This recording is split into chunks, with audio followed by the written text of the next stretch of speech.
Le pedí al American College of Physicians que patrocinara esta actividad y me dijeron que sí. El patrocinio en realidad, o sea, el aval del American College of Physicians se otorgó a todo el Congreso, no nada más a este simposio. Entonces, el tema que me pidió la doctora Vergés que yo abordara es trasplante de células progenitoras hematopoyéticas, estado del arte en el mundo. Hay un cambio en el programa y les voy a comentar que el doctor León y un servidor vamos a hablar de trasplante de médula ósea o de células progenitoras hematopoyéticas, en tanto que la doctora española que iba a hablar sobre trasplante no va a estar. Se tuvo que ir antes y entonces el doctor Carlos Martínez Murillo, quien generosamente se dio su tiempo para que la doctora diera su charla, va a terminar este simposio hablando de enfermedad de von Willebrand. Bien, entonces, ¿cómo está ese asunto del trasplante de médula ósea en todo el mundo? Este es un reporte interesante hecho por el World Bone Marrow Transplantation Group, en el que analiza los trasplantes de médula ósea en todo el mundo, y ahí están señalados los sitios del mundo en donde se llevan a cabo trasplantes de médula ósea. Vean ustedes cómo México ya aparece entre los países en donde se hacen trasplantes de médula ósea. Entonces, fíjense, yo me apoyé en información del CIBMTR y del WBMT para estos datos que les voy a enseñar. En el caso, entre enero de 2006 y diciembre de 2014, se llevaron a cabo en todo el mundo 953.651 trasplantes de médula ósea, lo cual nos permite concluir que se han hecho ya en el mundo más de 1 millón de trasplantes de médula ósea, lo cual confirma que ya es reconocido este procedimiento como un procedimiento imprescindible en la práctica moderna de la hematología. Esta revisión de Lancet Hematology se refiere justamente a 1 millón de células, de trasplantes de células hematopoyéticas. Es un estudio observacional retrospectivo. Ahí están, vean ustedes, las curvas de los trasplantes autólogos, de los trasplantes alogénicos y de todos los trasplantes. Observen cómo en el caso de los trasplantes autólogos hubo un pico y luego cayó. Esto fue cuando se señaló que no eran útiles los trasplantes en cáncer de mama, pero los trasplantes autólogos están nuevamente repuntando, merced a que se están haciendo ya en otro tipo de padecimientos autoinmunes, como vamos a ver a continuación. En este grupo de diapositivas que uno puede consultar del CIBMTR, hay bastante información que voy a compartir con ustedes. Vean ustedes otra vez la localización de los centros que participan en el CIBMTR. Y aquí quiero llamarles la atención sobre la necesidad, la conveniencia de reportar lo que uno hace a nivel de trasplantes a estos registros. Estos son datos para julio de 2017. Aquí están, vean ustedes, los trasplantes autólogos. Suben, caen cuando se dice que ya no es bueno el cáncer de mama, pero van otra vez para arriba porque se están haciendo en otras enfermedades en las que no se hacían antes, como los padecimientos autoinmunes. Aquí están otra vez trasplantes alogénicos en azul, autólogos en verde, en mieloma, pues fundamentalmente autólogos, en leucemia mieloblástica fundamentalmente alogénicos y otras indicaciones como por ejemplo Hodgkin, leucemia aguda linfoblástica, mielodisplasias, leucemia mieloblástica, mieloide crónica cada vez menos por el advenimiento de los inhibidores de sinasa de tirosina y leucemia linfocítica crónica. Ahí está, ven ustedes el uso de la sangre periférica versus médula ósea. Cada vez se utiliza más sangre periférica, cada vez se utiliza menos médula ósea para hacer los trasplantes. Y aquí vean ustedes también algo interesante, como los cordones umbilicales que están aquí subieron y ya van para abajo. Y los que están aumentando son las médulas óseas de sujetos no relacionados, de tal manera que parece que la tendencia actual es a usar cada vez menos cordones umbilicales. Aquí están, vean ustedes otra vez, la comparación de los cordones umbilicales, perdón, médula ósea sangre periférica no relacionada, va para arriba. Aquí son fundamentalmente de bancos de médula ósea, y los cordones umbilicales que están también disminuyendo en forma considerable, siendo reemplazados por los trasplantes haploidénticos, ¿verdad? Otra vez aquí, médula ósea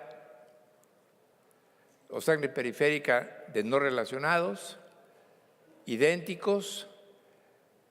Aquí están los haploidénticos específicamente y los cordones para abajo y los haploidénticos para arriba.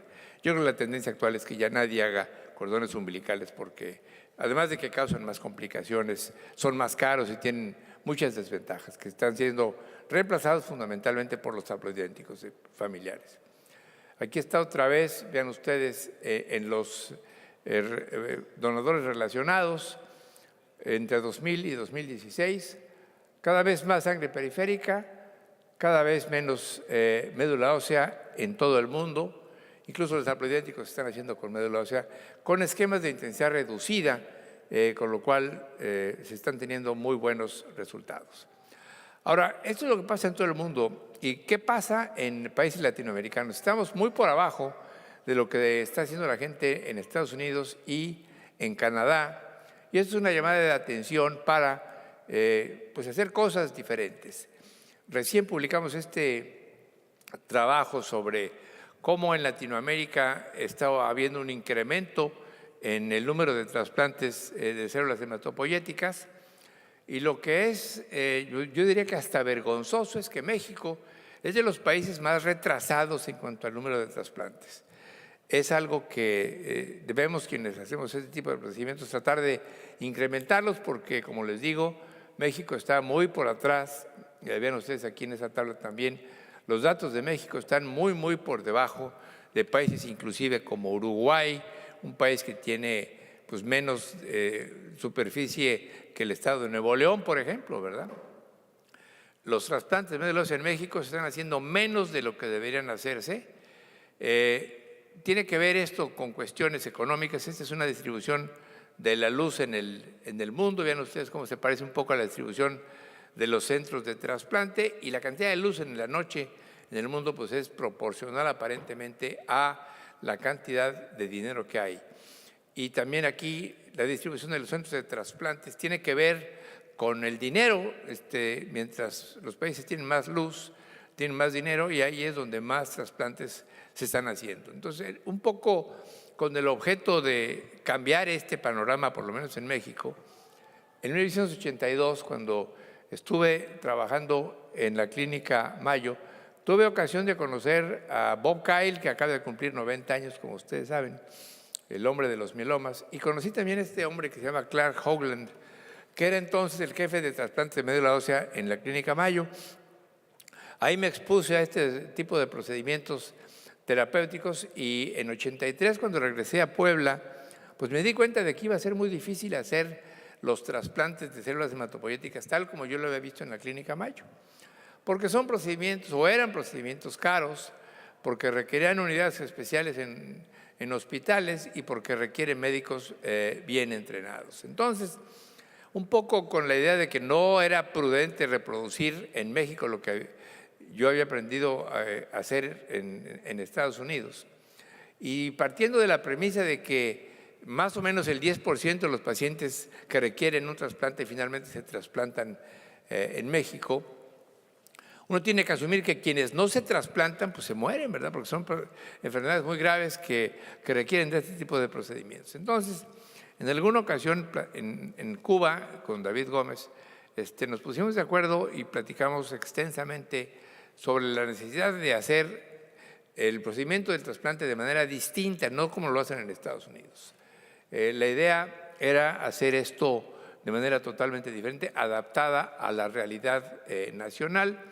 Entonces había dos opciones: reproducir los métodos de la Clínica Mayo que yo había aprendido a hacer, o bien desarrollar métodos totalmente nuevos. Optamos por la segunda opción, y ahora hemos desarrollado ya lo que se llama el método mexicano para trasplantar la médula ósea, con el cual hemos hecho en Puebla por lo menos 832 trasplantes. Aquí, desde luego, esto se refiere únicamente a los datos de Puebla, de los cuales tenemos 613 autólogos y 219 halogénicos, usando métodos, como les digo, totalmente diferentes.